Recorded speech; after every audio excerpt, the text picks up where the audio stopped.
taking the money that they got from fishing, that they could have given to their family and their children or build a house. You have this horribly gargantuan monstrosity of a house. It's not fair. Look, you need to stop and repent right now. You can't, God doesn't even want to talk to you right now. You're such an abomination to Him. They're playing the tape. They're ready. Jesus is stopping looking at them. And they're like, all right, let's go. Meanwhile, Matthew's doing his business. You know how when somebody stares at you, you start to feel it, like someone's staring at me. So he starts to look up. And there's Jesus who's studying him.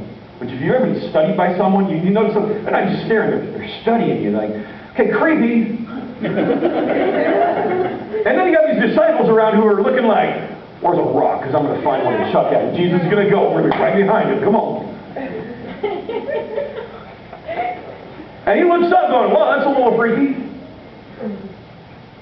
And Jesus walks up to him. And he says, follow me. And be my disciple. Okay, I don't know who's more shocked, the disciples or Matthew at this point. I don't know who was more upset at this point. Who's more freaked out? Because the disciples are sitting here going, I know he did not just say that. That boy is not coming on the road with us. I am not sharing my food with him. And Matthew, who's saying, is there someone behind me? Did someone just walk up behind? Who are you talking to? Because maybe part of this to make it understood, we've kind of lost what that word disciple means. That's a real Christian Jesus word, and we're going to be able to be disciples of Jesus. What does that mean? I'm going to go to church. Okay, so historically in the culture at large, is that you, Jack? I was getting pretty scary. So, historically in the Greek language and in the Greek culture, a disciple was someone who would attach himself to a teacher and would acquire knowledge, both practical and theoretical, about a given subject. It was a student, but it was more than a student because it was someone who would attach themselves to a teacher. It was an apprentice, someone who basically lived with this person, was becoming this person. That's what a disciple was. And in the Jewish tradition, usually it was with a rabbi, and you were being taught the Torah, the Word, and eventually the expectation is that you would become a rabbi, a teacher as well. Okay? So Jesus walking up to him and saying, hey, follow me and be my disciple, is not just like, dude, hang out, let's go have a party.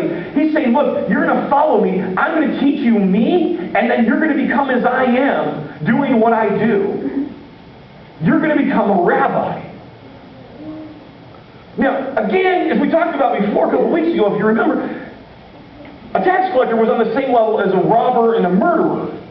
Banished from God, banished from the synagogue, banished from the world, basically, a complete outcast of society. And so there's no real hope of redemption or relationship for this guy. And Jesus is saying, look, you're going to come intimately into relationship with me. You're going to live with me, travel with me, follow me. And when we're done, you're going to be, as a rabbi, you're going to be doing what I'm doing. This has broken through every societal norm. I mean, it's kind of like if Billy Graham went to the penitentiary before he passed away and said to Jeffrey Dahmer, hey, you know what? You're going to be the heir apparent to my throne. You're going to be the next Billy Graham, Jeffrey Dahmer. Okay? No, that's not going to happen. But that's what Jesus does. And in your mind's eye, look over at the other disciples right now, whose mouth are hanging wide open, drool's coming out of both sides of it, as they're completely freaked out and overwhelmed. But he did not just say that.